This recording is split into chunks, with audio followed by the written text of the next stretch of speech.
5 আগস্টের মধ্যেই ঘোষিত হবে ঘোষণাপত্র। মধ্যরাতে জুলাই ঘোষণাপত্র নিয়ে 2 উপদেষ্টার স্ট্যাটাস। মাহফুজ আলম লেখেন, জুলাই ঘোষণাপত্র এখন বাস্তবতা। 5 আগস্টের মধ্যেই ঘোষিত হবে ঘোষণাপত্র। অন্যদিকে আসিফ মাহমুদ সজীব ভুঁইয়া লেখেন, জুলাই ঘোষণাপত্র আসিতেছে।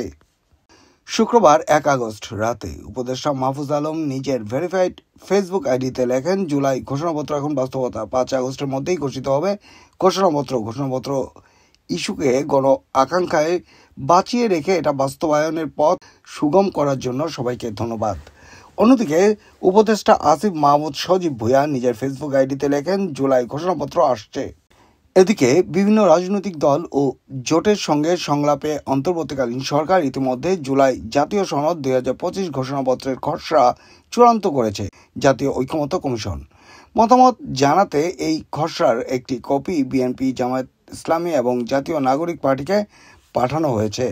সরকারি একটি দায়িত্বশীল সূত্র মতে আগামী 5 আগস্টের আগেই যে কোনো দিন অন্তর্বর্তী সরকারের প্রধান উপদেষ্টা ডক্টর মোহাম্মদ ইউনূস খসড়াটি আনুষ্ঠানিকভাবে প্রকাশ করবেন। তবে খসড়াটি সর্বোচ্চ গোপনীয়তা বজায় রেখে তৈরি করা হয়েছে, যাতে যে কোনো ধরনের বিতর্ক এড়ানো যায়। ঘোষণাপত্রে মোট 26টি দফা অন্তর্ভুক্ত করা হয়েছে। এতে বলা হয়েছে, বৈষম্য বিরোধী ছাত্র আন্দোলনের আহ্বানে জুলাই মাসে গণ অভ্যুত্থান সংঘটিত হয়। যদিও প্রাথমিক খসড়ার বলা হয়েছে এই অভ্যুত্থান হয়েছে ছাত্র আন্দোলনের নেতৃত্বে। আওয়ামী লীগ সরকারের পতনের পর ছাত্র জনতার অভ্যুত্থানকে কেন্দ্র করে জুলাই ঘোষণাপত্র প্রকাশের ঘোষণা দেয় বৈষম্য বিরোধী ছাত্র আন্দোলন ও জাতীয় নাগরিক কমিটি। 2024 সালের 29 ডিসেম্বর এই ঘোষণাপত্র প্রকাশের সিদ্ধান্ত আনুষ্ঠানিকভাবে জানানো হয়।